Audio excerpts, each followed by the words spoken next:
नमस्कार, तुमच्या आमच्या कुकिंग शोमध्ये मी तुम्हा सर्वांचे स्वागत करते। आज आपण रव्यापासून झटपट तयार होणारा रवा डोशाची रेसिपी पाहणार आहोत। तर चला मग रेसिपी बनवण्यास सुरुवात करूया।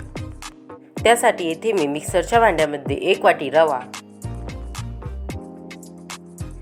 1 वाटी रव्यासाठी अर्धा वाटी पोहे,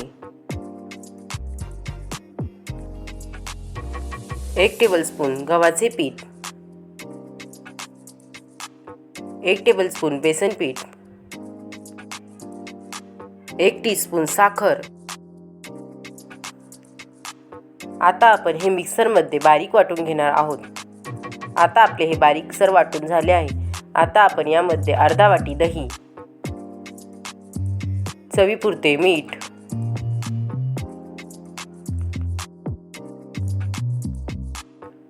आता आपण यामध्ये पाणी टाकून डोशांसाठी लागणारे पीठ तयार करून घेणार आहोत। आता आपण विस्करच्या मदतीने हे सर्व चांगल्या प्रकारे मिक्स करून घेऊ।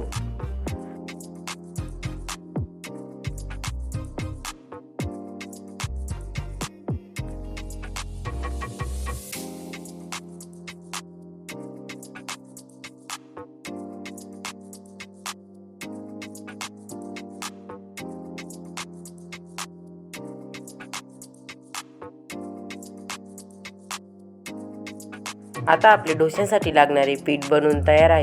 आता आपण 10 मिनिटांसाठी हे पीठ झाकून ठेवू। तोपर्यंत आता आपण डोशांसाठी लागणारी चटणी बनवून घेऊ।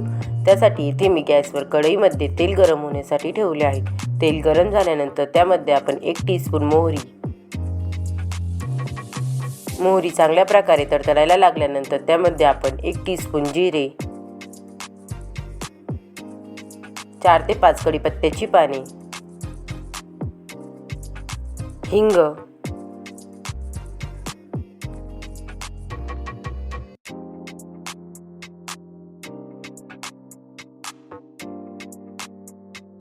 आता आपण यामध्ये 1 टीस्पून हळद,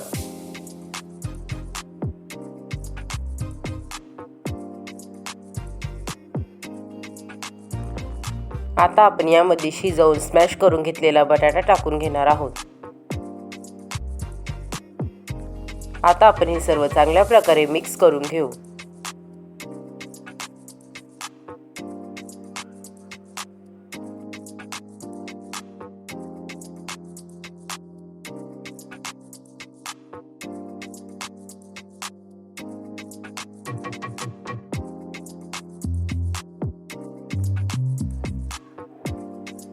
हे सर्व चांगल्या प्रकारे मिक्स झाल्यानंतर आता आपण या कढईवर झाकण ठेवून 5 मिनिटांपर्यंत ही बटाट्याची चटणी चांगल्या प्रकारे वाफवून घेणार आहोत। 5 मिनिटांनंतर डोशांसाठी लागणारे आपली बटाट्याची चटणी तयार आहे। 10 मिनिटांनंतर आता आपले डोशांसाठी लागणारे पीठ तयार आहे। आता आपण त्यामध्ये 1 टीस्पून खाण्याचा सोडा टाकून घेणार आहोत। सोड्यावर थोडे पाणी टाकून आता आपण हे सर्व चांगल्या प्रकारे मिक्स करून घेऊ।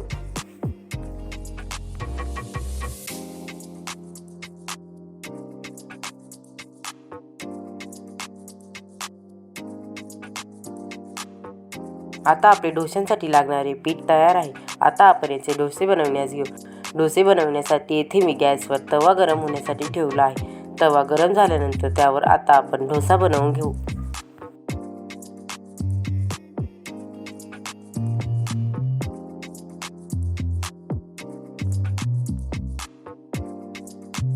आता आपण डोशाच्या चारही बाजूने तेल सोडून घेऊ व हा डोसा 2 मिनिटांपर्यंत झाकून ठेवू।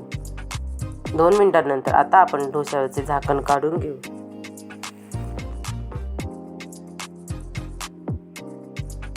आता आपल्या डोशाला एका बाजूने छान प्रकारे लालसर रंग येण्यास सुरुवात झाली आहे। आता आपण डोसा पलटी करून घेऊ।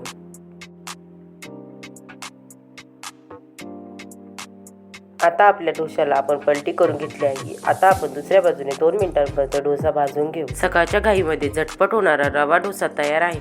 रवा डोशाची रेसिपी तुम्हाला आवडली असेल तर मला कमेंट करून नक्की सांगा। रेसिपी आवडली असेल तर रेसिपीला लाईक शेअर करा व चॅनलला सबस्क्राईब करा। बाय।